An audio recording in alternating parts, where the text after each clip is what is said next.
Okay, we are going to get started as people are flowing in.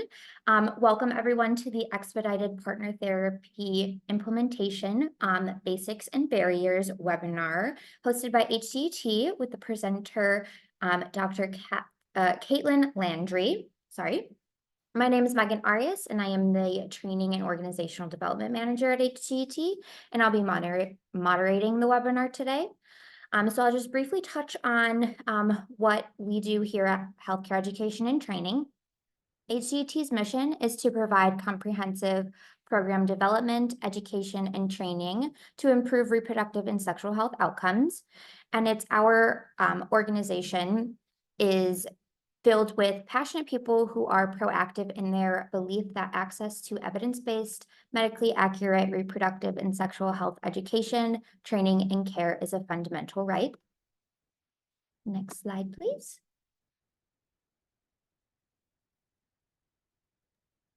Sorry, Megan, it's being funky. There we go. It doesn't look like it went. Oh, there we go. Just a little bit of lag. Okay, so closed captioning is available for this presentation. And to enable that, you're going to hover over your main screen and there should be a show captions button at the bottom. That's where you would see chat, raise hand, features like that. It's going to be at the bottom, and then you just click that open to show subtitles, and you can change those settings by clicking subtitle settings. Next slide. Thank you.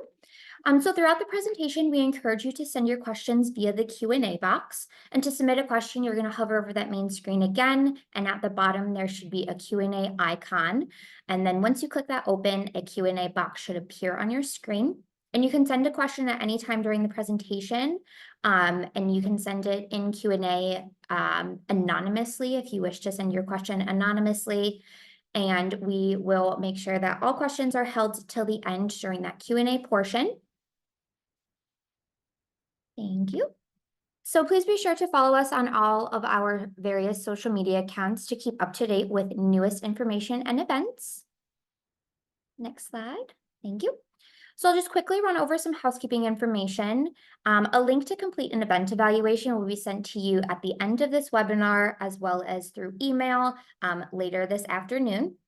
Your feedback is greatly appreciated as we use it to guide our webinars and events for the future so that we are meeting the needs of you all.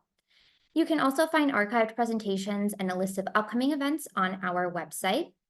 And if you have any technical difficulties during this presentation, please contact updates@hcet.org, which is the email listed on your screen. And then in order to receive nursing contact hours, which are available for this presentation, you must attend the entire webinar, return the completed participant evaluation and post-test, and complete the nursing contact hour form and email it to kbradford@hcet.org. And all of this information will be in that follow-up email, so no need to scramble and write everything down. Everything you will need to submit nursing contact hours will be available to you following the webinar.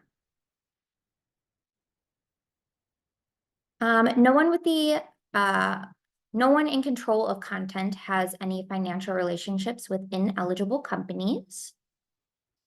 Slide. Thank you. So now I'd like to introduce our presenter for the day. Caitlin Landry is a current MD, MPH dual degree student at the University of Wisconsin-Madison. Her professional interests include reproductive and sexual health and the intersection between social determinants of health and reproductive health equity. She earned her bachelor's degree in biology from the University of Wisconsin-Madison, after which she started her career in psychiatric social work before pursuing her medical and public health degrees. During the course of her medical education, Caitlin has had the privilege of working on a diverse patient population, facing a variety of barriers to safe, equitable care, leading her to the involvement in the Wisconsin Department of Health Services Reproductive Health and Family Planning Program, with a specific focus on expedited partner therapy programming. In her free time, Caitlin enjoys exploring national parks, theater, a cappella, and spending time with her friends, family, and dog. So without further ado, I am going to pass things over to Caitlin.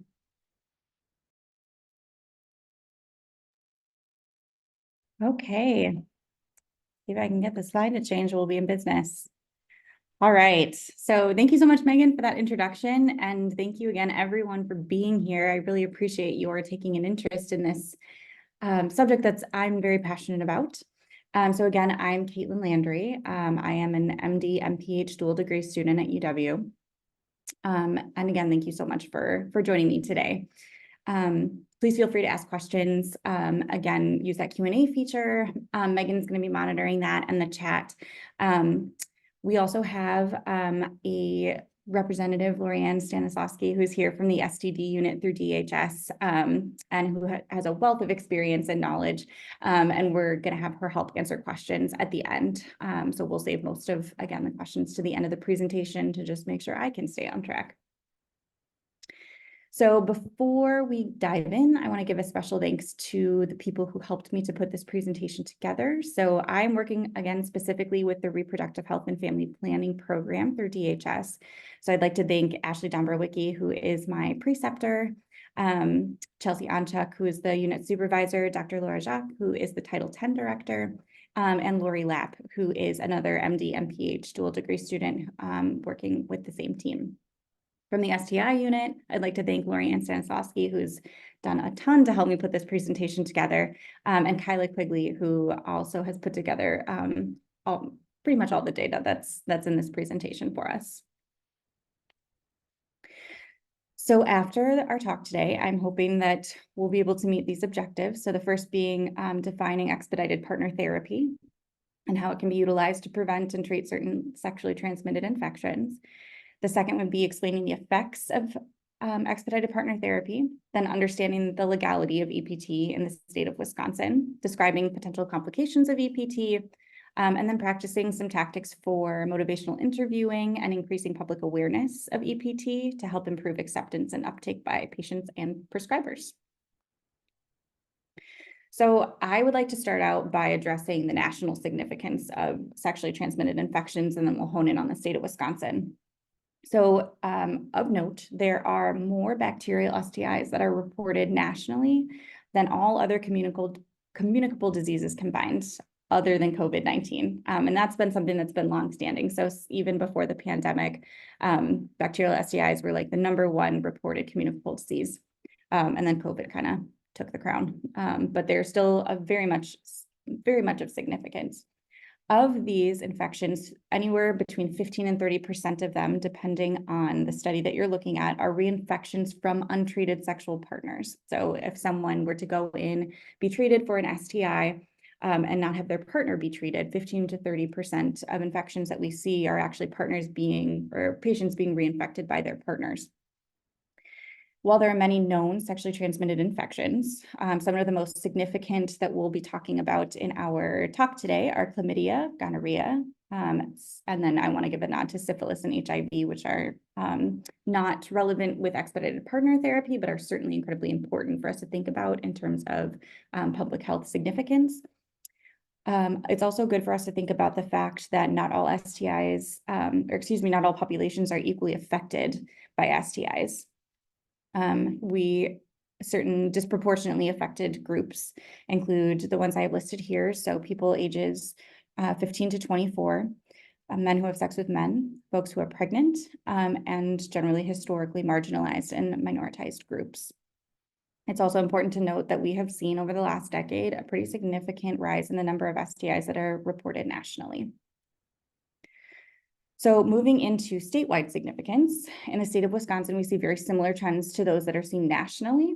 Not all STIs are reportable, and in the state of Wisconsin, those reportable STIs include the following, which is chancroid, chlamydia, gonorrhea, sexually transmitted pelvic inflammatory disease, and syphilis.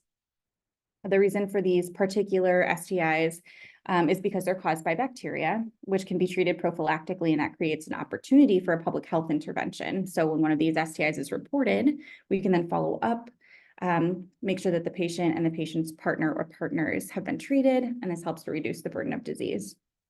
So of note, trichomoniasis is a parasitic STI. It is not considered reportable, but it's still significant for the purposes of expedited partner therapy, and we'll get into that a bit more in just a bit. And I also want to note that HIV is not on this list, not because it's not reportable, it should be reported, but it falls under a different jurisdiction than the STD unit through DHS. So next, I want to share some statewide data that our epidemiologist Kyla Quigley kindly put together for us. So as we can see in the state of Wisconsin, the rates of gonorrhea and chlamydia have stayed generally steady over the last 10 years. There's a small dip that we can see around 2020, but those numbers did increase as of 2021 and when stay-at-home orders were ending. Encouragingly, we've seen rates of gonorrhea and chlamydia decline slightly over the last couple of years, with rates of gonorrhea declining more rapidly than those of chlamydia. Here we are able to differentiate by county. So as we can see, the maps of gonorrhea and chlamydia mirror each other pretty well, showing some of the most substantial numbers that we see are in more heavily populated areas of the state. However, these numbers, we need to consider that these numbers are more of a reflection of what is being reported in those areas of the state.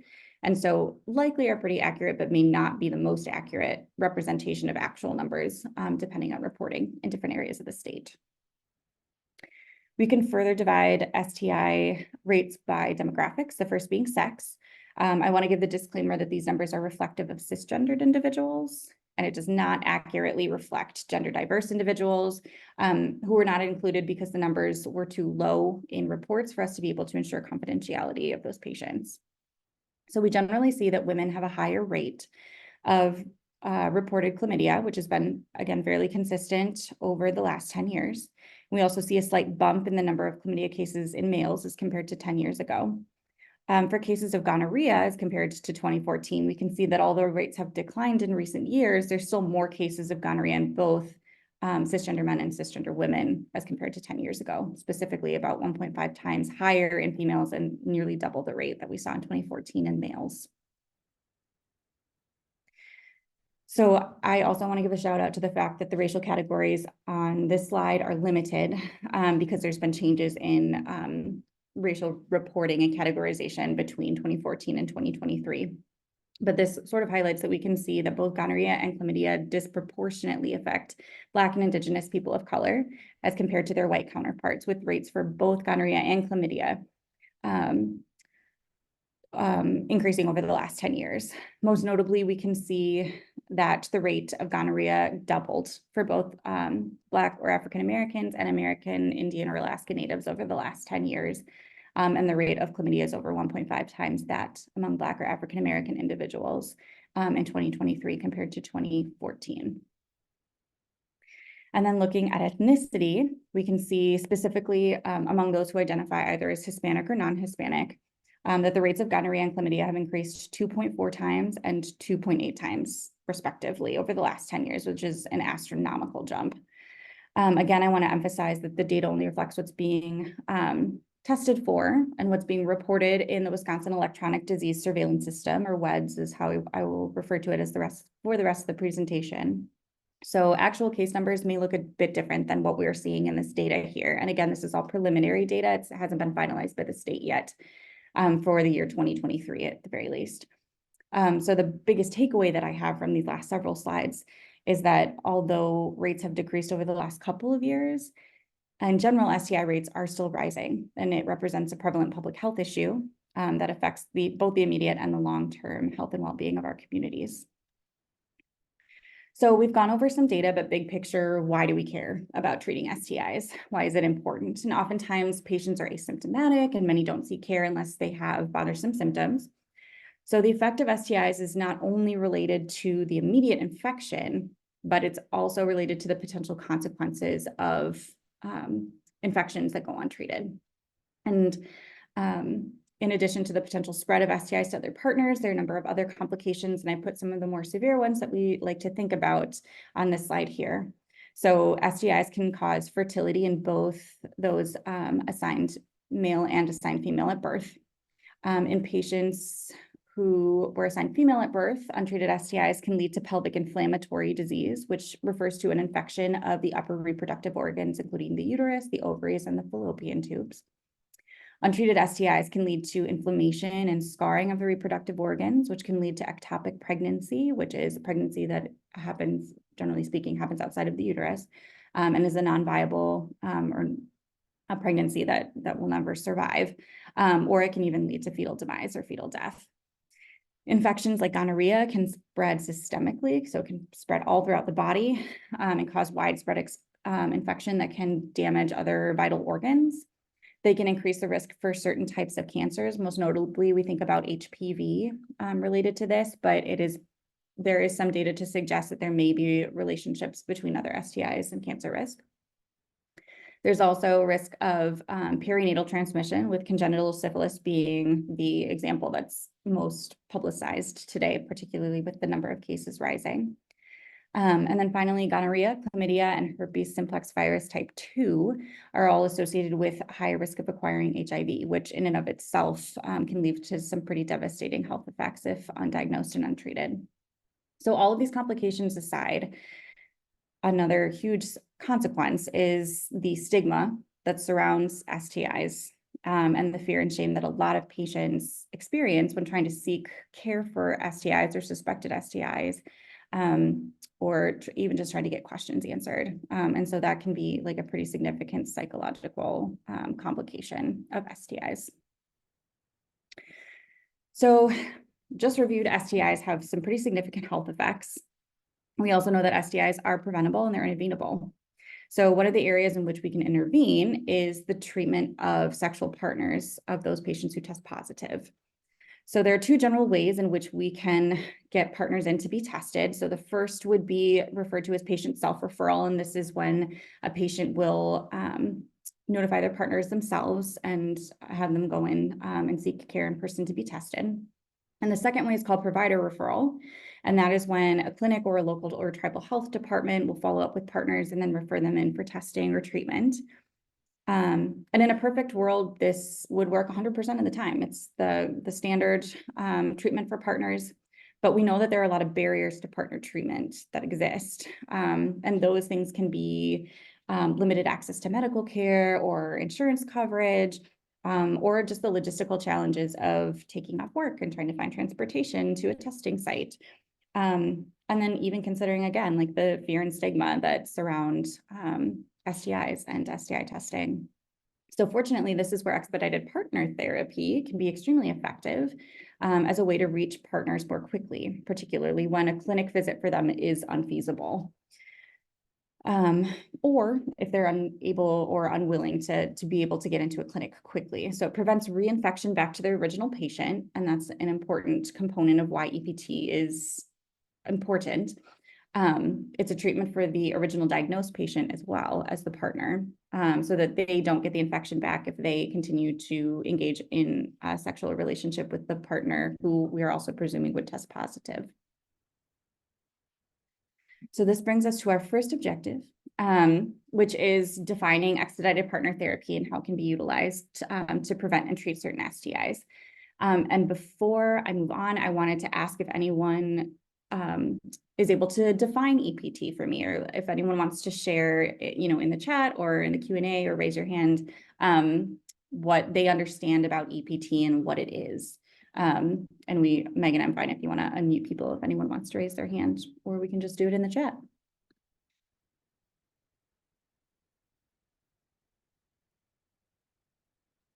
And I'll give it like a little bit of time and then we can dive in.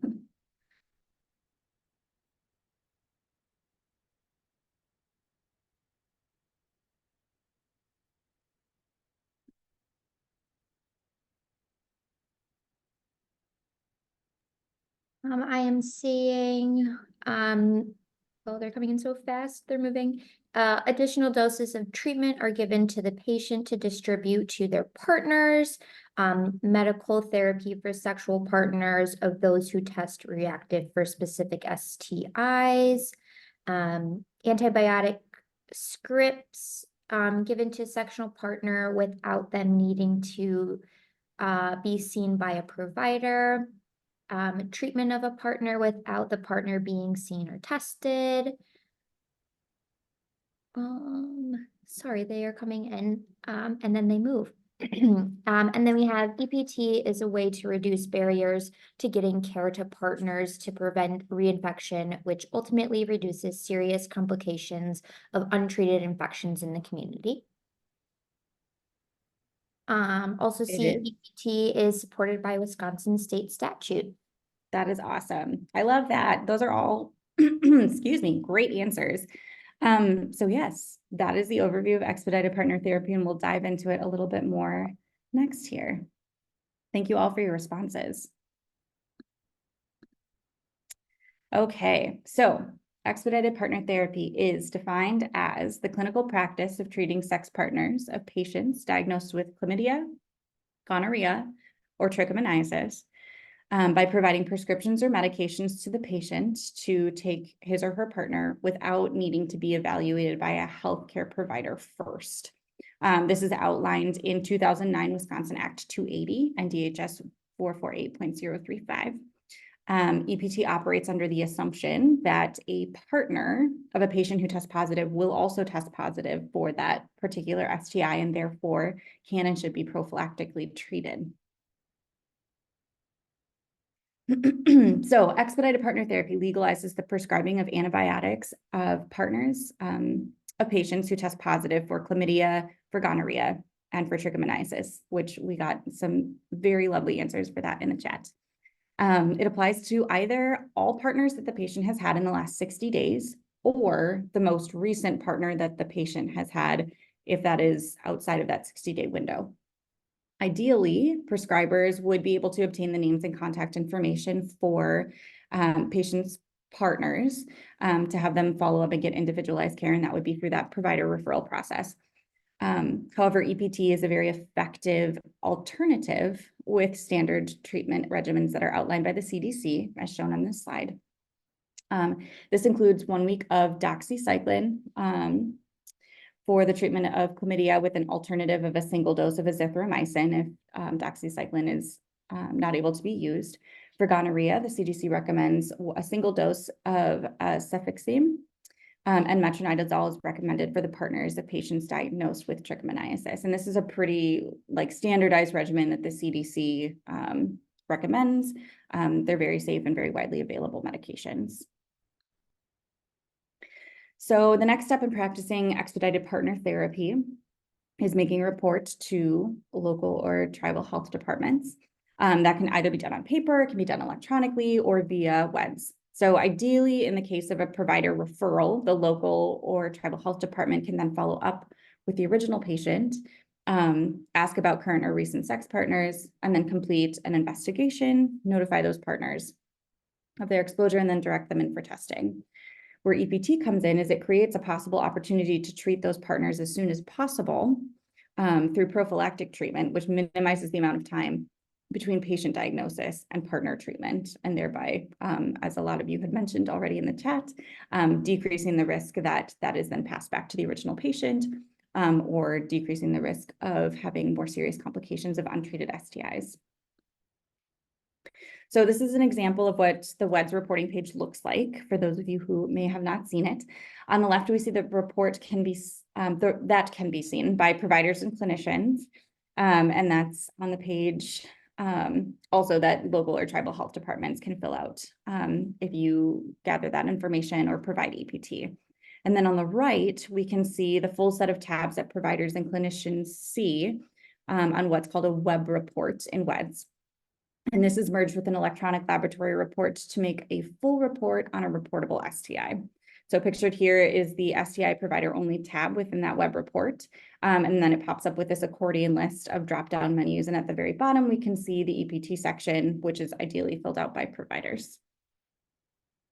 So the next provision of EPT is to provide patients with informational handouts to give their partners along with EPT prescription or the medications themselves. So an example of the handout I have here for chlamydia, and specifically if a partner were to be prescribed doxycycline. There are similar handouts for both gonorrhea and trichomoniasis. And these handouts detail what medication is being given for the treatment of whichever particular STI. as well as instructions on how to take the medication, answers to common questions or concerns, and instructions of what to do in case of an allergic reaction, which is rare, but it is possible with any medication that you were to prescribe to someone. Partners are encouraged to reach out to their healthcare providers if they have questions or concerns about possible adverse reactions or just generally questions or concerns. And additionally, the handouts explain how the STI, or in this case, chlamydia, is transmitted, encourages partners to seek in-person evaluation. These handouts are also available in Spanish and Hmong. Listed on this page is the URL for the DHS page where you can find these handouts, but there's also a URL on a slide at the end of the presentation that has this information too. So the next step, if the medication is not available on site, and there are some clinics, like I know Planned Parenthood in Milwaukee will just have like doxycycline on hand to give patients to give to their partners. But if that's not the case, after the EPT prescription is written, we need to get it filled. So you can either have the patient do this themselves at a pharmacy or have the patient hand the prescription to their partner to get it filled. Pharmacists are instructed to ask about allergies, which obviously is easier if the actual partner who will be taking the medication is there. And also, if available, the name and date of birth of the partner for whom the prescription is meant. Of note, true allergies to the medications recommended for EPT are extremely rare. And many patients will already be aware if they have an allergy to a specific type of medication. And would know not to take it if that were the case. So again, partners should be encouraged to contact their medical providers if they have any questions about allergies. Another thing to note is that the index patient's insurance cannot be billed for EPT. So this would either be an out-of-pocket expense, which, for example, in the case of a week-long prescription for doxycycline might be something like $50, or if the partner goes in and gets the prescription filled themselves, their insurance would cover it. Cost can, of course, be a barrier for folks, and it's important to talk through this cost with patients and partners. But the cost of treating complications of STIs, if left untreated, can present a much higher financial burden. So overall, it's cost effective to be able to get folks treated. So next, I just wanted to review some of that preliminary 2023 data that we have on EPT. Specifically on EPT reporting. So again, the disclaimer being that this data is limited because a lot of the reports in WEDS do not have information on EPT, and also it's preliminary data, so it hasn't been finalized by the state yet. But from what we know, preliminary data in 2023 shows that about 32,000 reports of gonorrhea and chlamydia were made in 2023. And of those, about 14,000 had some type of documentation related to EPT, which is about half. Over 12,000 cases reported that no EPT was given, which is about 40% of the reports. And on the one hand, this is promising because it means that people know that the EPT reporting components in WEDS is there. But what we don't know is why those boxes are being checked no. So further inquiries into data and understanding the steps that occur when staff are reporting may help to increase documentation and reporting of EPT. Because overall the documentation that EPT was provided was pretty low at only about 6.2%. So awareness, but not necessarily being utilized. So moving on to more graphs from Kyla, the first graph demonstrates where EPT is the most being offered and reported. And we can see that reports come from a variety of sources. So hospitals, family planning clinics, Planned Parenthood, for example, other various clinical settings, health departments, and even in labs and correctional facilities from time to time. In 2023, most cases with EPT provision were reported from private MDs or HMOs. And that amounted to nearly double the number of reports coming out of non-ER hospital settings. So even though this graph does look like there's a ton coming out of hospital settings, if we combine all the other kind of outpatient settings and private settings, that really offsets what we see. When looking at EPT reporting divided by sex, we can see that far and away females are being offered and utilizing EPT at a higher rate than males. Again, this only represents cisgender individuals because we would not be able to maintain confidentiality with the low count of gender diverse individuals who are included in the reports. So additionally, we can see that uptake for chlamydia is, or utilization of EPT for chlamydia is substantially higher than what we would see for gonorrhea, with the rate being for females, we'll say close to 10% as opposed to like 1.5% for females with gonorrhea. Next, we can see that for gonorrhea, EPT utilization is about 4 times as common in white individuals compared to Black or African American individuals. We can also see those who identify as Asian and American Indian or Alaska Native also have higher rates of EPT for gonorrhea as compared to Black or African American individuals. Moving over and looking at chlamydia, again, we see all other races had substantially higher rates of EPT provision reported as compared to Black or African American individuals, with the rate among white residents being 11 times that of Black or African American individuals. And an interesting point to note is that while those who identify as Asian have the lowest case number of chlamydia, or the lowest rate, they also have the highest proportion of cases with EPT provision reported. And here we see some differences between those who identify as Hispanic versus non-Hispanic, and the higher rates of EPT provision reported in those who identify as Hispanic compared to those who are non-Hispanic. So again, all of this data is helpful, but it is limited. We don't know about EPT that might be being offered but it's not reported, or EPT that's being offered but not refused. Again, we need to figure out why are so many of those check boxes and WEDs being checked no. So that's an area for further investigation. So that moves into our next objective, which is explaining the effects of EPT. So there's a great body of evidence that lets us know that EPT is an effective treatment alternative for partners.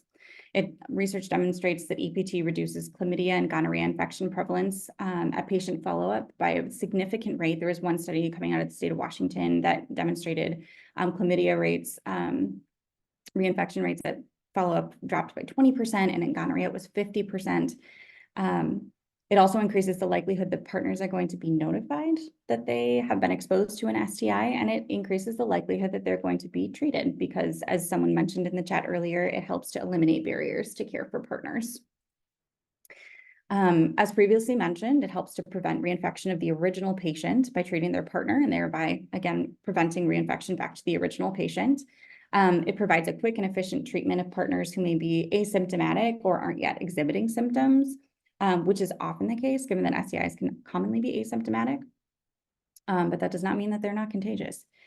By treating partners and patients, EPT prevents the complications of untreated infections, and it's also cost and resource effective by decreasing healthcare costs, reducing the number of clinic resources that are used to test and treat partners. Of course, we want all patients and all partners to be able to be seen in person, to have their individualized risk factors evaluated, and to be able to engage in shared decision-making with their healthcare providers. But nonetheless, it does bear mentioning that it is a cost-effective alternative for the treatment of partners. So moving on to our third objective, talking a bit about the legality of EPT in the state of Wisconsin. So my next question for people in the chat is this something that has been brought up for anyone of being a concern of either prescribers, pharmacists, or just anyone that you've engaged with? Have there been concerns about EPT and the legality or the protections that exist for folks?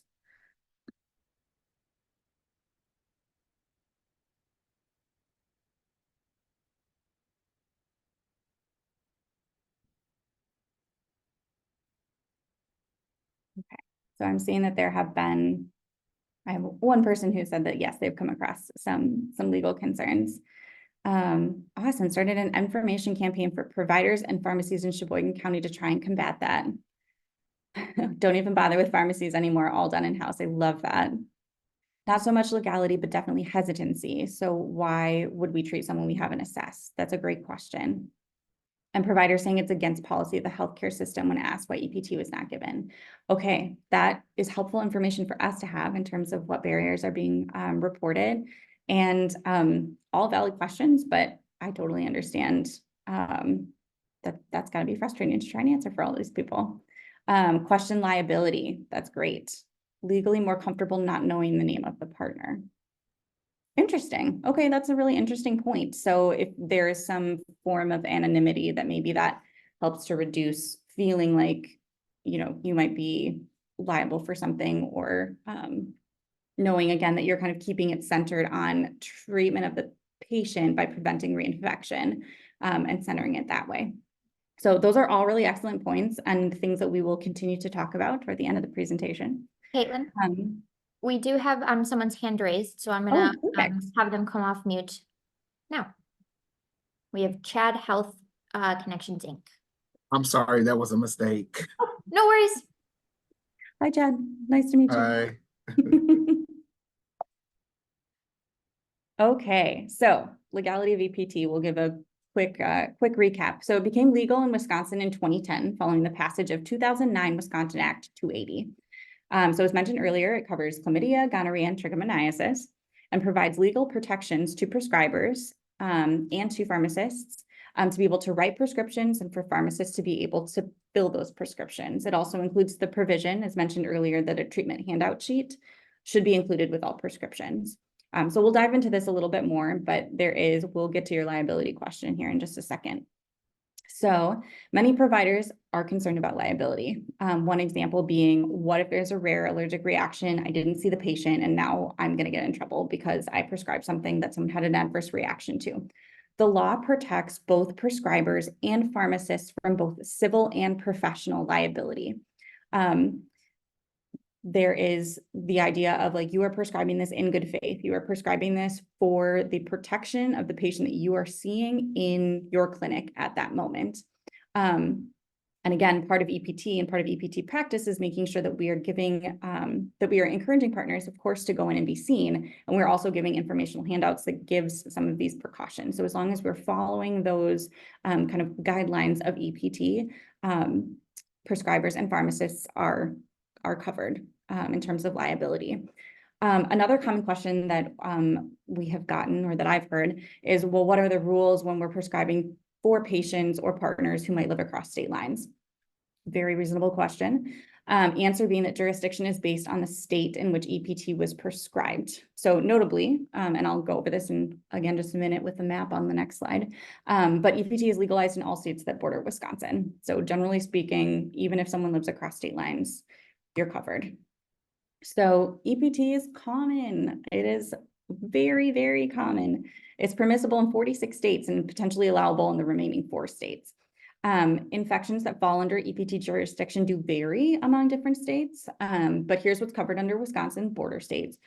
Pretty globally, gonorrhea and chlamydia are included. So in Illinois, Indiana, Iowa, Michigan, and Minnesota, gonorrhea and chlamydia are covered. In Illinois, Michigan, and Minnesota, trichomoniasis is also covered. So you would not necessarily, people in Iowa or in Indiana cannot prescribe EPT for trichomoniasis. But if you are seeing a patient in Wisconsin, you can prescribe EPT for trichomoniasis for them. Okay, so that was kind of a quick legal rundown. And so with any public health interventions or any interventions, there's always a potential for complications. So I wanted to run through some concerns. And people did a wonderful job. Thank you so much for answering the chat, of giving some experiences of yours of, like, what are some of the common concerns that people have. So first, important to address who is not appropriate for EPT. It's great, but it's not a catch-all for everyone. So for patients who are diagnosed with HIV or syphilis, those partners must be informed and instructed to present in person for a more in-depth evaluation prior to starting treatment. For those who are assigned female at birth, any signs or symptoms of pelvic inflammatory disease should be evaluated in person. And that, again, is across the board. That can, just to go over some of those symptoms, that can include pain in the lower abdomen or pelvis, abnormal vaginal discharge or abnormal vaginal bleeding, pain with intercourse, burning with urination, or any other infectious signs. So like fevers, chills, nausea, vomiting, things like that should be seen in person. Other partners of patients diagnosed with other STIs other than gonorrhea, chlamydia, or trichomoniasis should also be referred for in-person evaluation. And again, EPT, we of course want to encourage people to go in and be seen and to be evaluated holistically. But EPT is a way for us to be able to get the ball rolling prophylactically, taking into account that there may be barriers to people being able to be seen in person quickly. So EPT should also not be used in certain populations, including those who are or may be pregnant. Additionally, it would be inappropriate to offer EPT to patients who are suspected or known to have been sexually assaulted or abused. And I wanted to give some special considerations for a couple populations that I know can be sort of a sensitive area. And so people have any ideas or feedback about this, like please feel free to jump in or put something in the chat. So first, for men who have sex with men, there is just limited data on that population. It's not that EPT is likely not effective. There's just not as much information out there about the efficacy of EPT in that population. And so that's why currently the CDC recommends that everyone, men who have sex with men, should be across the board referred in for evaluation. This population is also at a higher risk for co-infections with STIs or HIV. And so it's super important for us to be able to evaluate and get those patients care and assessed in person. That being said, EPT greatly helps prevent reinfection of the diagnosed STI back to the receptive partner. So it can be considered in this population. I also wanted to address minors. We saw that STIs very much affect people 15 to 24, and that includes people who are under the age of 18. It can be a very effective strategy for patients and their partners who are under the age of 18. So it's not something that can't be used in minors. State statutes allow minors to be tested and treated for STIs. The limitations to consider in this population are the minor's ability to get to a pharmacy and to pay for the medications if the index patient isn't bringing them the medications themselves. Additionally, minors may have a limited ability to pay for prescriptions for their partners out of pocket. So really shared decision-making and evaluation of self-efficacy of the patient and their partner is going to be important in deciding whether or not EPT is appropriate for patients who are under the age of 18. Again, I want to reemphasize that patients who come in and are diagnosed with an STI who are suspected of assault or abuse should not be offered EPT for the purposes of safety. And this also very much includes minors. So a few common concerns that we see, one of them being adverse reactions. We've talked about this already a bit. So true allergic reactions to doxycycline, azithromycin, cefixime, and metronidazole are very rare, but side effects are common with a lot of different antibiotics, and those can include gastrointestinal upset, so nausea, vomiting, diarrhea, or changes in stools, which can be bothersome to patients, but is not necessarily a true allergy. Doxycycline can cause sun sensitivity, so easier for people to get sunburned. These medications can also cause headaches. They can cause dizziness. These are common across the board for a lot of different antibiotics. So it should be outlined in EPT guidelines that it is outlined in EPT guidelines that pharmacists should ask about allergies if they're able to. And partner informational handouts also outline the precautions that partners should take with regard to sensitivities or true allergies to these medications. So as previously mentioned, prescribers and pharmacists do have legal protections from civil and professional liability as long as the steps for EPT are followed. And a lot of patients are going to know if they have an allergy to these medications. So another concern being, does this compromise care? Does this eliminate the possibility or the necessity, for partners to need to be evaluated in person? And the answer is no. When EPT is utilized, partners should absolutely be encouraged to seek in-person care for evaluation, testing, and treatment. Everyone deserves to have holistic evaluation of their own individual risk factors and to be able to engage in shared decision-making about their bodies and their health. Comprehensive evaluation can include things like additional STI testing, pregnancy testing if that's applicable, counseling about topics related to sexual health and well-being, or the emotional effects of being seen for sexual health concerns. And then community referrals if that's something that would be helpful to a patient or a partner. EPT does not replace the gold standard of an in-person individualized evaluation, but it is an excellent way for partners to be treated quickly and to prevent complications of STIs and reinfection through early intervention, while taking into consideration the potential barriers to seeking care. And those are certainly very real, and are very, can be very different depending on what area of the state you're in. Another concern that we hear is there a question of medication misuse or waste?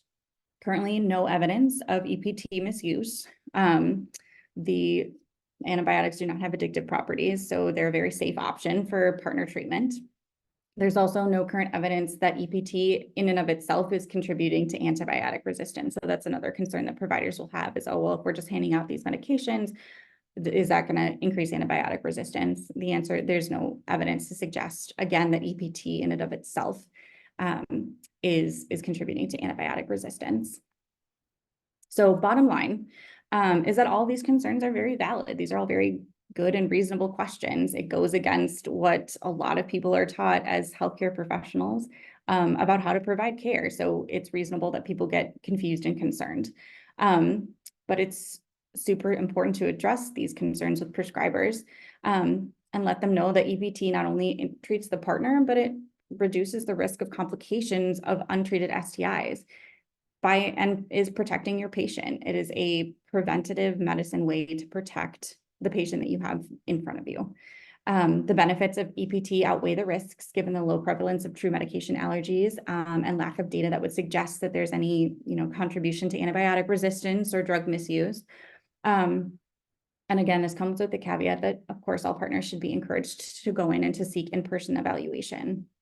And then finally, a reminder that with EPT, if guidelines are followed correctly, prescribers and pharmacists have legal protections when utilizing EPT. So our last objective, I wanted to talk about implementing tactics for motivational interviewing and increasing public awareness of EPT to improve acceptance and uptake by patients. So first, I wanted to run over suggestions that DHS has for all of you as wonderful public health professionals. You play a very critical role in decreasing statewide STI burden, and EPT is one of those effective strategies that can be used. DHS has several suggestions for interventions that you can implement in your jurisdiction. But I also really want to hear from you guys, like what have you found that's been helpful in your area or creative solutions that you've found? Because the best way that we can, come up with creative solutions is to be able to talk to each other. So suggestions from DHS include increasing awareness in your area, and that can include the use of a Dear Colleague letter that's sent out by your county health officer. We do have a link at the end of this presentation to the Dear Colleague letter that was written by the previous Title X director of the Reproductive Health and Family Planning program. And that was sent out just a couple of months ago, but absolutely use it as a template, copy it word for word, and have it signed by your local county health officer. If that's something that you feel would be helpful to get that information out to providers in your area. Another suggestion is to collaborate with health officers, nursing supervisors, or boards of health to find ways to promote EPT that is individualized to your community specific needs. The way to get EPT implemented and how to increase uptake in, Milwaukee is going to look really different than if you're living in Taylor County. So being able to come up with those creative solutions that are really taking advantage of the assets of your community is going to be super important. Also consider the option of standing orders that can be prescribed by your health department medical officer or nurse practitioner. Those recommended treatment regimens are there. They're approved by the CDC. They're recommended by DHS. So feel free to just use those as standardized treatment guidelines for people to be able to get EPT through your local or tribal health department. And finally, being able to provide guidance as to how to report on WEDs and make sure that EPT is accurately being recorded. We're seeing a lot more people who are actually reporting something about EPT and WEDs, but obviously we've got like 50% of people aren't saying anything. And there's also a huge hole of, well, why are people checking the no box? So being able to provide that sort of technical support would be very, very helpful too. So education is a very low-hanging fruit. DHS provides educational handouts for healthcare providers, which can be found on our website. So I've included, again, linked at the bottom here. It's also at the end of the presentation. These handouts discuss what is EPT. It explains the legality of it, why it's effective, and steps to take and prescribe it, which are the ones that I outlined at the beginning of this presentation. So absolutely, this is a resource that can be utilized to help answer some questions for providers in your area. The STI unit has also been very busy updating its resources for patients. So shown here are examples of handouts for patients, or excuse me, partners of patients. So they're double-sided. I showed an example of it earlier in the presentation. They have a QR code for more information should patients or partners have further questions. Again, these handouts come in English, Spanish, and Hmong, and different versions exist for both the first line and then alternative medication recommendations if that's relevant. So for example, for chlamydia, we have ones for doxycycline and for azithromycin. And there are further resources on the STI unit webpage. So if you go to DHS and you search for STI unit and you're able to get to their webpage, you can go to the info for healthcare providers tile that's on their webpage. It'll take you to an accordion file with a bunch of drop-down links. There's one there for Expedited Partner Therapy, and that has links for all of the patient and healthcare provider resources that are there. So that's what you're seeing as a screenshot on this slide. All right. So with the time we have left, I wanted to go through a couple of case examples. Feel free to either raise your hand, throw something into the chat. Just wanting people's thoughts about how do we navigate conversations around EPT? What are some common things that we might encounter? I only have 2 case examples and then we'll move into question time. But again, I want to hear your thoughts and your expertise on like how you've navigated these conversations or situations in your line of work. So the first case being a 25-year-old cisgender female presenting to her local primary care clinic for a routine visit.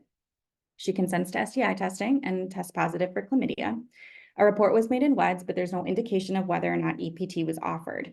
You're following up with the patient and she informs you that EPT was not discussed during her visit, but wants to learn more about the option for her 2 current sexual partners, one being a cisgender male and one being a cisgender female. So I would love to hear people's thoughts on like, what would be questions that you would ask or ways that you have found that have been like a sensitive and trauma-informed way to start to ask questions or engage in a conversation about EPT or just thoughts that you have.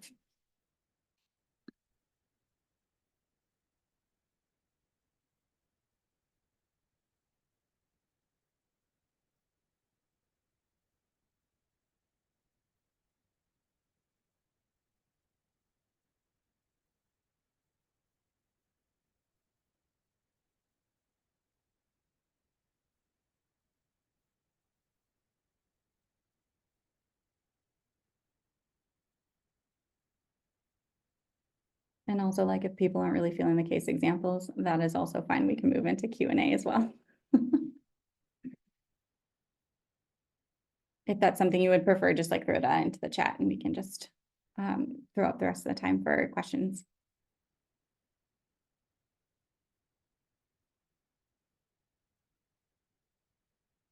I'm seeing, okay, so for medical providers, it's easier to have the conversation if there's a build-in in the EMR for EPT. Absolutely. I know that Gunderson is, their new Epic system is going to be including like EPT, but absolutely, like if it's something that doesn't exist in your EMR, that makes it a lot harder to report. So absolutely, good thought. Okay, I'm seeing a few requests for Q&A, so we will do that. Want to ask if this patient knows if her partners have been tested. That's a great question. Absolutely.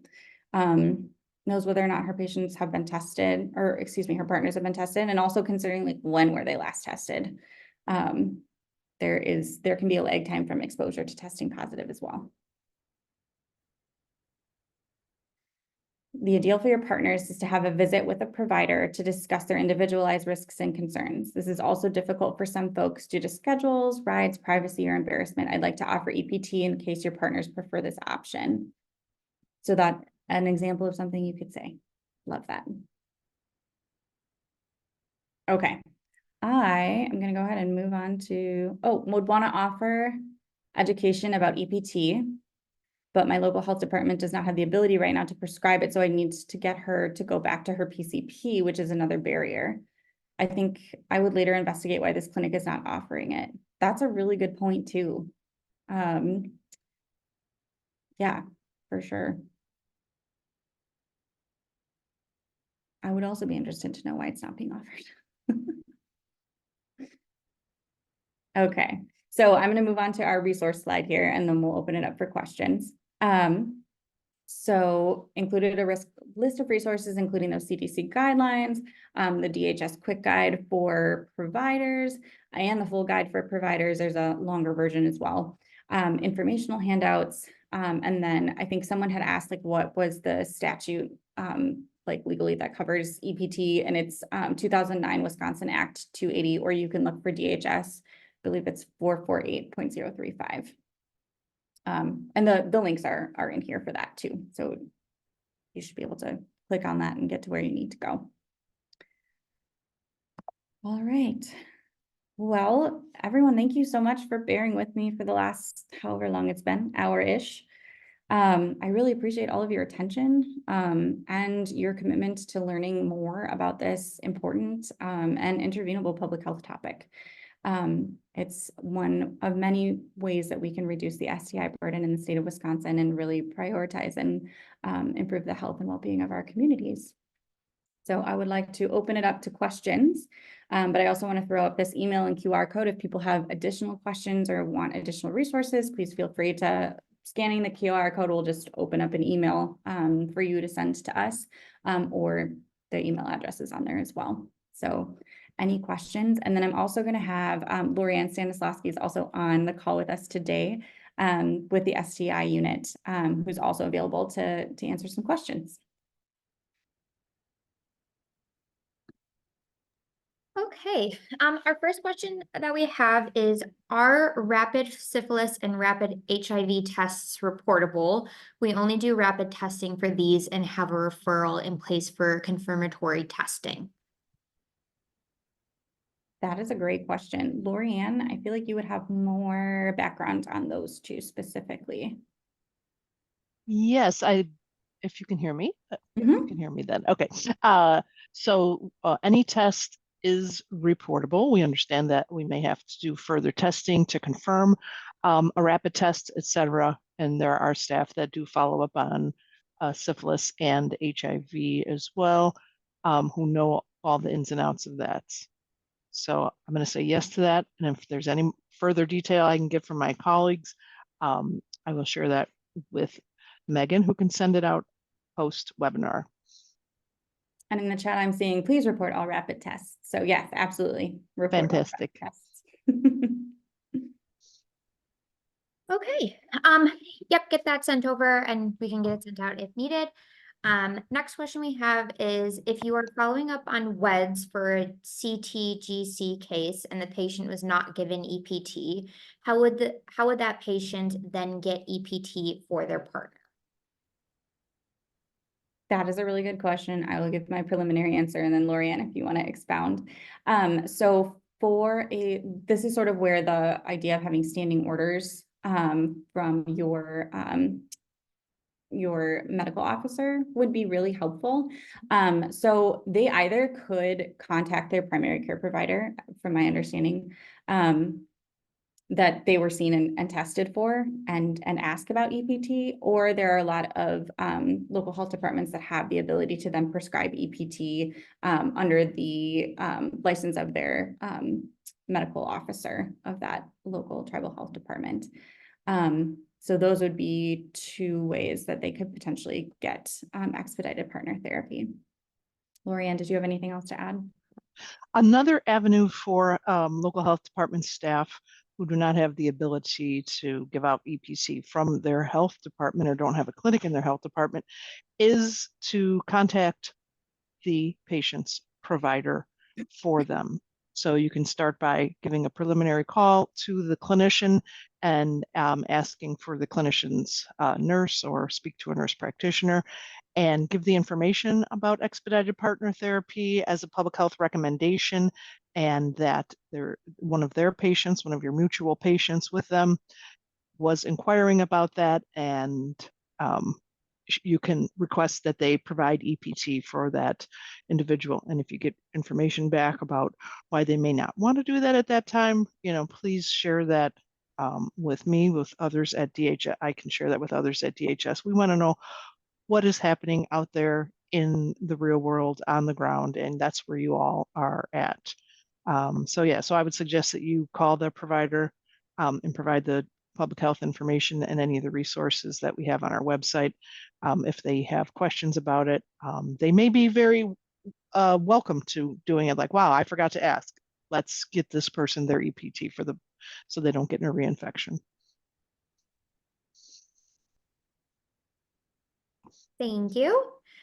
Our next question is, if we have a local pharmacy that's not willing to use EPT scripts, is DHS available to reach out to the pharmacy to help? Can you read that question again? I'm so sorry. Yep, no worries. Oh, I see it now. Okay, go ahead. If you have a local pharmacy that is not willing to use EPT scripts, is DHS able to reach out to the pharmacy to help? We would definitely try to do that. I would definitely try to do that myself. And you can also provide that pharmacy with the quick sheet that has the information about that Caitlin put a link to about the reasons to use and the ability to use EPT from that pharmacy. So we would like to know about all the pharmacies that are reluctant. Is it an individual pharmacist, or is it some sort of overall guidance in that particular pharmacy, or maybe they are unaware of what their ability to provide EPT is. Yeah, and that's another piece of this, moving forward as we try to do a better job of identifying what barriers you guys are seeing. Please let us know, what some of the most common, issues or things that you're bumping up against with EPT. This is helpful information for us so that we are able to then better cater suggestions or support for all of you to try and get EPT implemented. So yes, please share your stories. Feel free to email us and let us know if there's something that we can do to be supportive. All that information helps us to make a more robust response to support you all in increasing utilization of EPT. I would like to add a little bit to that as well and give some props to HCET, who helps DHS, and they host a EPT work group where we discuss these kinds of things and try to figure out the best ways to educate providers, any clinicians, pharmacists, pharmacies, just try to get the word out there. And if there's someone who's super interested in EPT, and we have space on the EPT work group, that's something any of you all could ask about as well and join possibly. And so we want to know more about this so we can educate better. Thank you. Thank you. Our next question is, how can we get at those providers that refuse to use EPT due to concerns of liability or allergies? Plus, there is no monetary incentive to not see a patient for them. Right. I'm so sorry, Megan. Can you read that one again? Yep. How can we get at those providers that refuse to use EPT due to concerns of liability or allergies? Plus, there is no monetary incentive to not see a patient for them. Absolutely. Lorianne, I would love to tag team this one with you. Mm-hmm. This is certainly something that we have thought about, and there are a lot of people who are stuck in their ways when it comes to, I will start out with the financial concern. So something else that other members of the reproductive health and family planning team are also working on are there are nurse protocols too. So nurse protocols being something that would not be billed for anyway. So being able to have a protocol for nursing staff to be able to follow, to then follow up with partners and be the ones to kind of do some of the grunt work with EPT is something that can sort of offset the billing concerns, I suppose. And also understanding that like healthcare clinics do better and get better financial incentives when their patients don't come back with more STIs. So there are ways to kind of like talk about that, I think, but certainly is very challenging. And I'm so sorry. I don't know why I like can't remember the first concerns in that question. If you could repeat those. No worries. How can we get at those providers that refuse to use EPT due to concerns of liability or allergies? Absolutely. So very reasonable concern. So I think too, Lorianne had suggested again, guiding people to those handouts that we have on the DHS webpage. And then encouraging providers to, again, also be able to review the legality. I think that there could potentially be some utility there and having some information that comes out from like the county health officer that specifically addresses those concerns and specifically encourages providers to be able to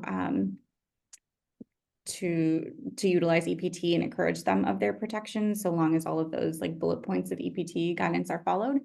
And then just, I think creating like easy avenues for providers to be able to, you know, call in and ask these questions or get this information from local or tribal health officers too. And also, you know, being able to direct people to DHS as well. Like that's what we're here for, is to be able to help support you guys. Lorianne, what are your thoughts? I think you gave some great thoughts. I'd also like to say that the Dear Colleague letter that was sent out through DHS that was penned by Dr. Mary Landry had a lot of good points in it that may strike some of the clinicians that might be reluctant. And as Caitlin mentioned, resources on our website to provide information, but sometimes that human connection is just so much better. And if your local health officer or medical director or nursing supervisor can share information with a hospital system or a clinic system in your area, that goes a long way. Those hospitals and clinics systems often have in-service training sessions that occur on a monthly or some sort of regular basis to talk with clinicians, and having a clinician possibly with you, and then also public health and or a state health department representative talking about it often really brings it up with those clinicians, and it helps them to really work through the barriers that they might be seeing, and getting buy-in from their whole clinic system is also key. So please reach out to me, and I would love to find some ways that we can work in your community to make this more well-known, accepted, and used.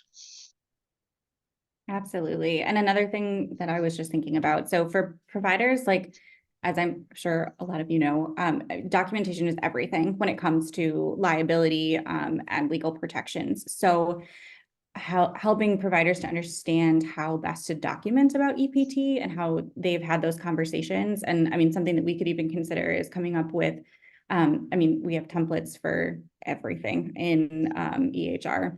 So being able to come up with a, you know, some sort of a template of how to record that EPT was offered, trying to frame it in a, we are doing this in order to protect the patient from being reinfected. These are the conversations we've had about like giving the patient information like handout, and the guidance we've given to patients to tell their partners about don't take it if you're allergic to it and things like that. So I mean, another piece of it is making sure that providers are documenting EPT well and effectively, to be able to, should a problem arise, to be able to make sure that they are protected based on how they documented about that encounter. So another thing that we could potentially try to come up with, if that's something that people feel like would be helpful. And please let us know, certainly, if you have thoughts on that. Thank you. Our next question is, how will EPT be promoted to community members? This is a very good question. We'd like to know your ideas on that. One of the thoughts at we have discussed at DHS and in the EPT work group and with our health educator group in the Bureau of Communicable Disease is possibly posters that could be put up at clinics or family providers, etc., where it has a QR code where individuals, say young people waiting in a waiting room or waiting in an exam room for their exam, they could click on that QR code and then get information about EPT and be like, oh, I didn't know about this. Now I'm learning a few important things. This is something I might ask my healthcare provider about. So I think getting to that ground level of folks, especially the young people, I think is key. And if you have other ideas about community organizations in your area, please let me know. Yeah, I love that. And I'm also seeing that someone had commented in here that a lot of people are seeking care through ERs. So being able to partner with local ERs to do campaigns. I mean, even if someone's coming in for something that has nothing to do with an STI, like being able to have that information up and available to patients while they're waiting for hours and hours to be seen in an emergency room or an urgent care could be also a helpful way to get people at least aware that it's something that is available.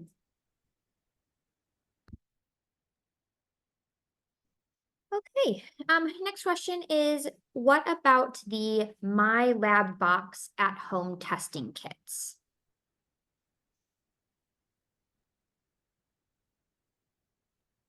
That one I'm gonna have to punt. Lorianne. So there are quite a few companies that do home testing kits, and so I wonder if the person could elaborate on the question.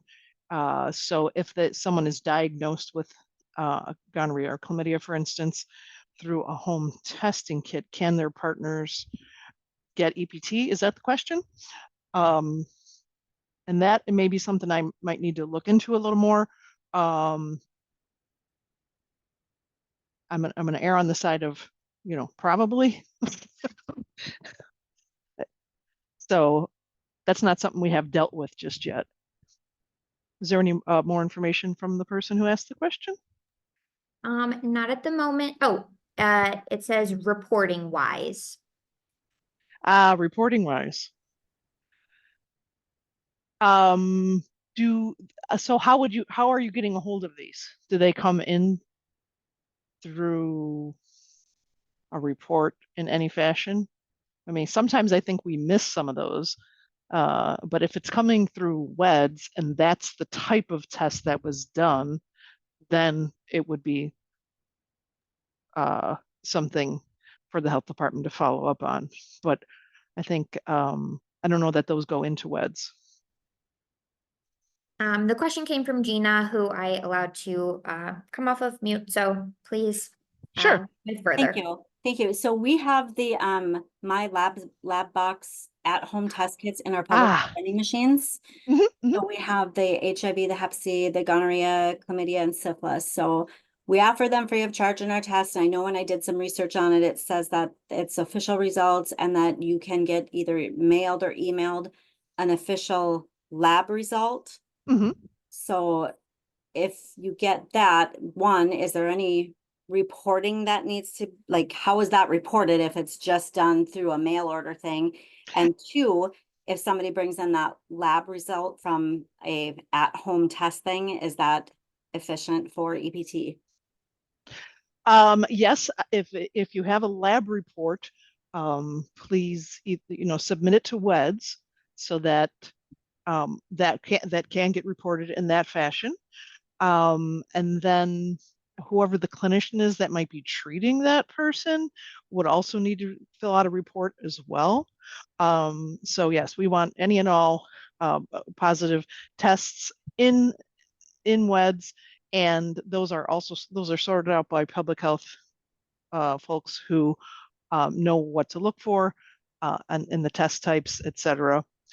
And can EPT be provided if they have a legitimate lab test result that's in WEDS, then I would say yes. And I can try to get more information about that. Okay, just when I was looking through the I guess the information in the boxes, it did say that when you buy these boxes, so you can buy them online for like $89 or whatever. We get ours donated to us. Mhm. But it says that when you get those results, you get with that, whoever purchased it initially gets a free consult. So it says there that a physician or somebody can actually call in a prescription for you. Mhm. So that is some sort of is it a national company that runs those? I don't know, it's called My Lab Box. Yeah. When I looked it up, it just said that it will give you like that consult where a provider can call in a prescription for you. It didn't say anything about EPT, and it didn't say anything about, that they're reporting or that, because if it's somebody getting stuff out of our vending machines, chances are they're probably not going to come in, especially if this lab box offers that service of we'll call in a prescription for you. So Yeah. is there I don't know, we put stickers on our boxes that say like, hey, please call us and schedule an appointment. We want to follow up with you, but we haven't had that happen yet. Yeah, thank you. These are great questions, Gina. And tell me what you should email me with this question and we can talk even further about it. And I can connect with my colleagues at DHS to get even more information. And the site that you work at is in Milwaukee, is that right? No, we're at the St. Croix Tribal Health Center. Ah, okay. It's fantastic. I'm glad you have those vending machines.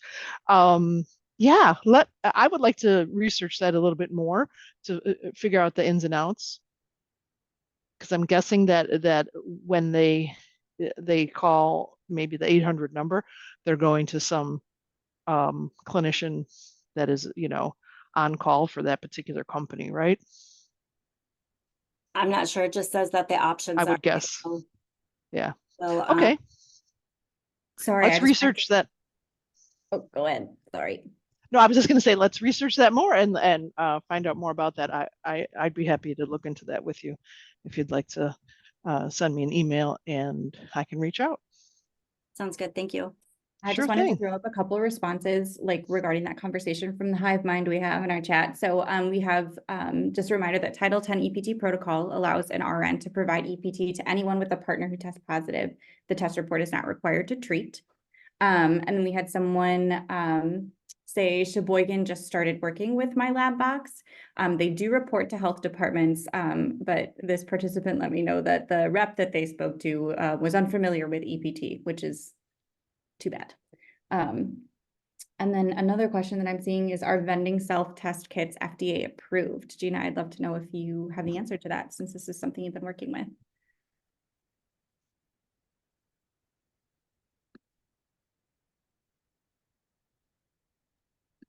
There we go.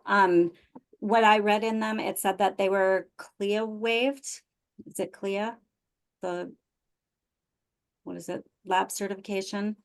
So, I guess from my understanding, like FDA, I know it said that they were CLIA waived for this purpose. Yeah, I guess that's all I can tell you. And like I said, they were donated to us, but you can buy them online. Like I said, we get them donated and we've been using them. Perfect, thank you.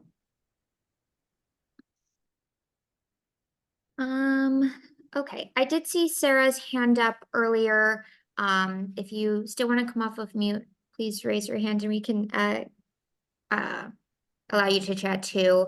Okay, there we go. Okay, Sarah, go ahead.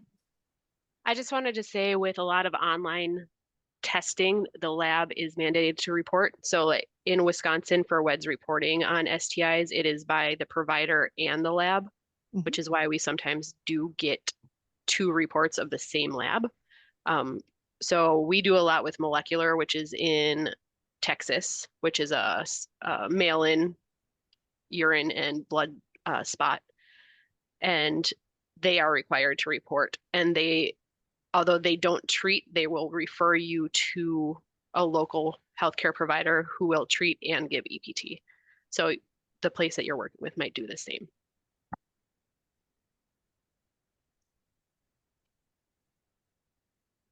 All right, I'm also seeing that someone very helpfully put in that the website says that the tests are CDC listed and FDA registered. So yes.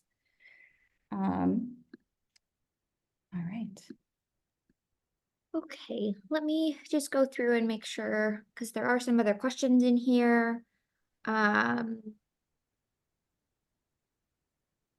Is EPT included in human growth and development curriculum for schools?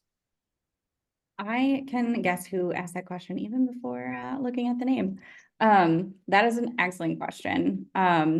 So human growth and development in schools is super tricky because the state, as a lot of you probably know, has very limited requirements for what needs to be talked about. And really, like, sexual health does not really need to be covered all that much.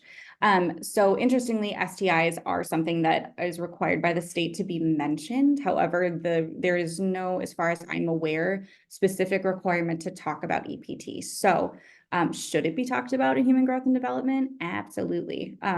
Anything to like help encourage kiddos to take control of their health.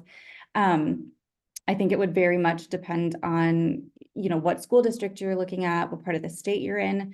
So I don't think that it is something that is required as part of the STI requirement for teaching, as far as I am aware. But that's not to say that it shouldn't be. And I think that there is certainly a lot of room for being able to, advocate for that to be considered, or included in that STI education provision for different school districts. So I think, definitely another area where we could potentially intervene with EPT education. Yes, Caitlin, you're exactly right that the Department of Public Instruction does have their guidance, but each individual school district and or CISA can choose their own curriculum specifically. So it's a guide, but they have autonomy at the levels of the school district or the CISA. Yeah, and at this point, it all continues to have to, I shouldn't roll my eyes, that's disrespectful. It all has to be abstinence-based. So certainly, I'm sure different school districts, depending on comfort levels, and parent comfort levels, certainly will do different things with that. But yeah, I think that it's something that certainly could be a very effective thing to be included in human growth and development curriculum across the state. Okay. Next question we have is, we talked about prescriptions for EPT treatment. Additionally, are we able to give medication in hand where the full dose of medicine is given to the patient for them to deliver to their sex partners? How do we address cost and payment?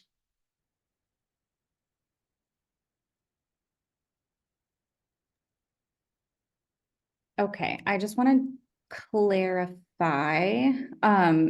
So is the question that you're saying that you are able to give medication in hand, like that's something that you're already doing, and how do you address cost and payment? Or are you wondering, if you were in the future to be able to hand out medication in hand, like what would be the cost and payment component of that? I'm wondering how theoretical this question is. And if the participant, you want to raise your hand and clarify, or Lorianne can take over. I can start and they can I'll clarify the question further. that either providing the prescription or the actual medication is allowed. So there, I know there is at least one STI clinic I'm aware of that gives multiple doses of medication, depending on how many partners the original patient said they had exposure, that they were exposed with in the last 2 months. And so it is allowed. That cost is on whoever is handing it out. Public health departments can purchase medications at a public health cost. That's the 340B program, and you can get more information about 340B from myself or from someone at HCET, and also the Reproductive Health Family Planning Program. Yeah, so some agencies do have the ability to purchase those medications and hand them out rather than just giving out a prescription.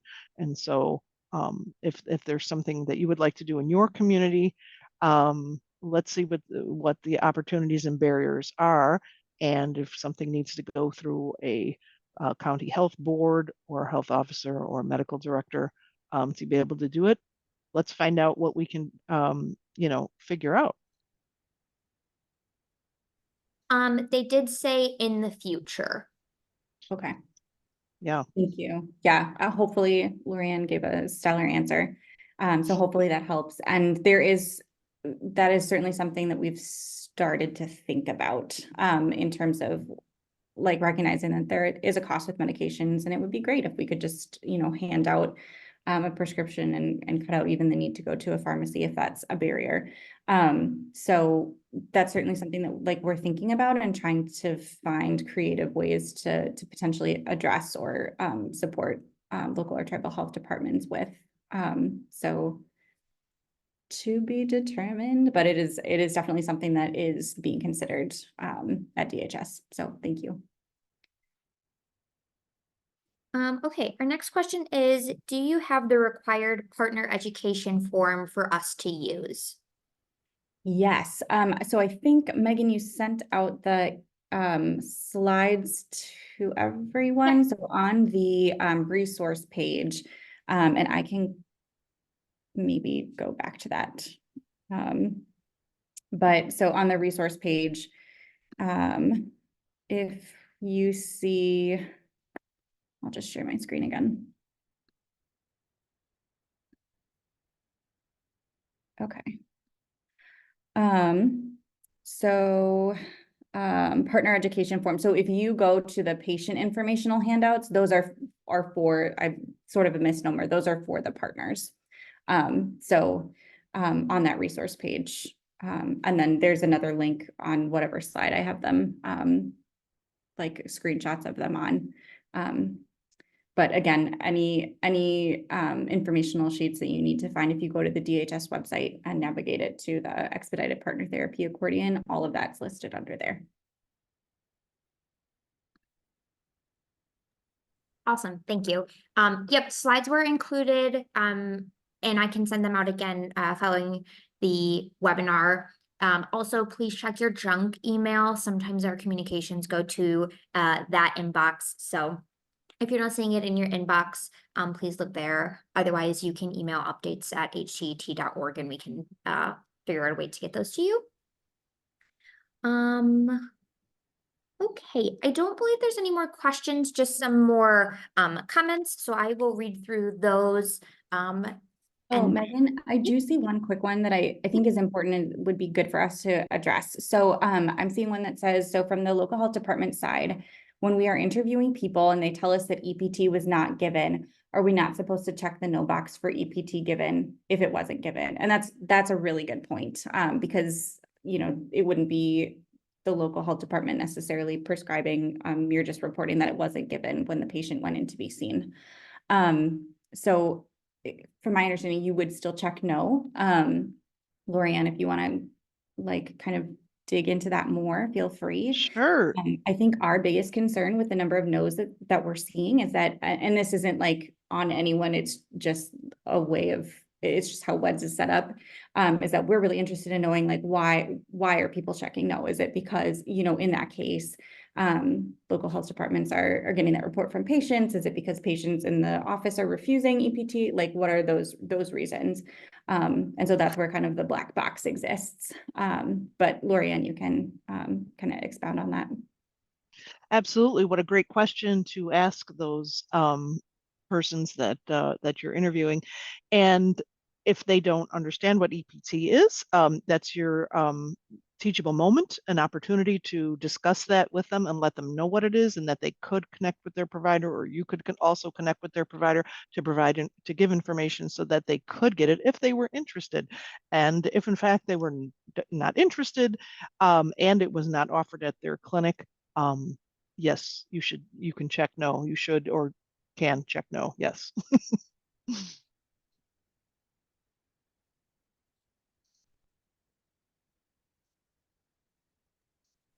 Okay, sorry about that. I did miss that question. Okay, we then have a common issue here is that patients most often seek care through ER only. Other issue is healthcare facility unwilling to utilize WEDS. Yeah, absolutely. And also just so you know, I'm trying to copy all the comments and feedback to make sure that I have access to those for a later date. I would love to hear a little bit more about like why healthcare facilities are reporting that they're unwilling to utilize WEDS. Or Lorianne, if you've got any selling points for WEDS to make it more fun for people to use. Yeah. Mm-hmm. Yeah, and so at THS, we do have a WEDS team that if there is a clinic or a health system that wants to be able to provide reports through the WEDS system, they can put in a web report. And if they're not a clinic or agency that has that ability, that could be arranged, that could be worked out by the group that deals with that, our WEDS team.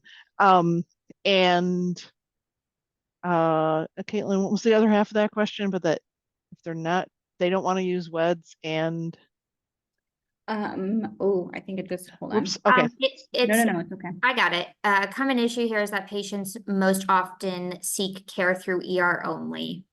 Okay, so if you're getting a lot of reports from the ERs or urgent cares, that is great for us to know, because educating the providers who work in the ERs and urgent care departments, that's a key audience for us possibly, you know, so this is great information.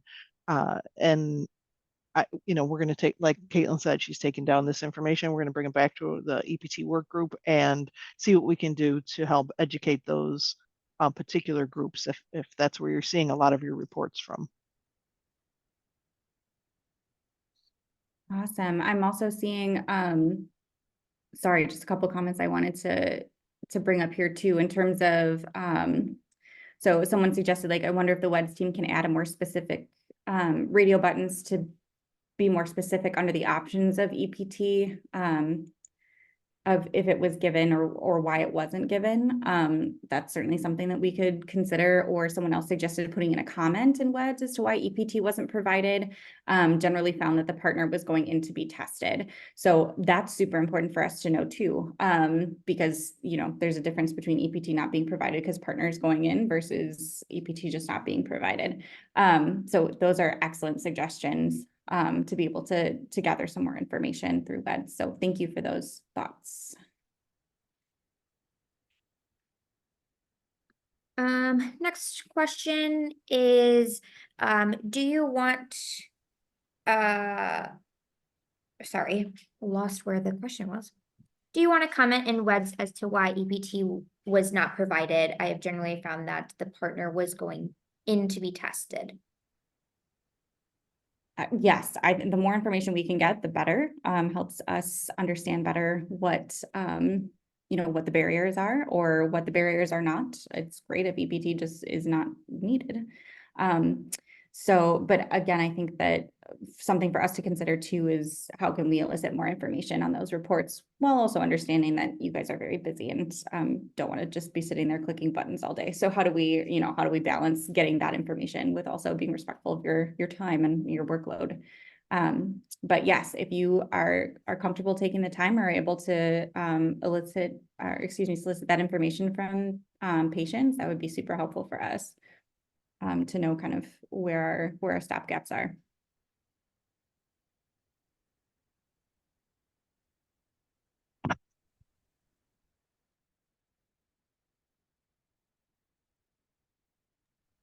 Sorry, we had a plane going overhead and it's extremely loud.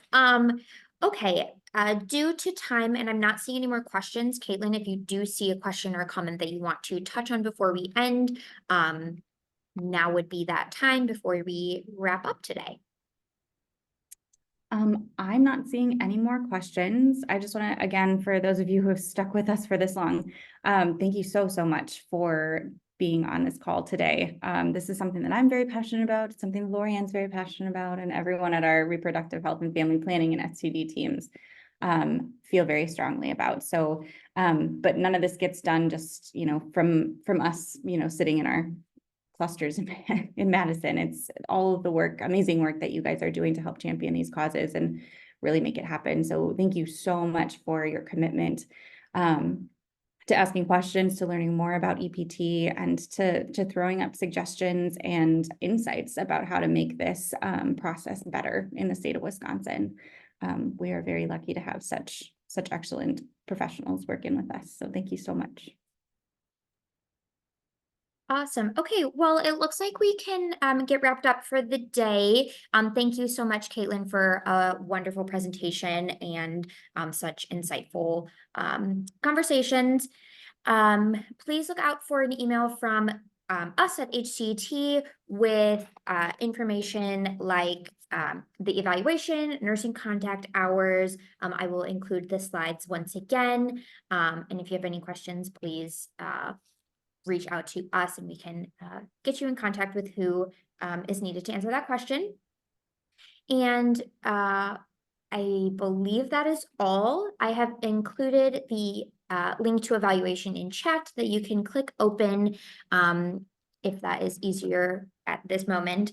But with that being said, thank you all so much for, like Caitlin said, sticking with us and being so open to the conversation. All right. Well, have a wonderful rest of your day and look out for some more communication from us regarding the webinar today. I will, let me try to repost that link because I think it may have just gone to Yep, I just posted it. I'm sorry, it was Okay, only two. perfect. Yep, perfect. All Okay. right. Well, Thank I you will. so much, everyone. Yep. Have a wonderful day.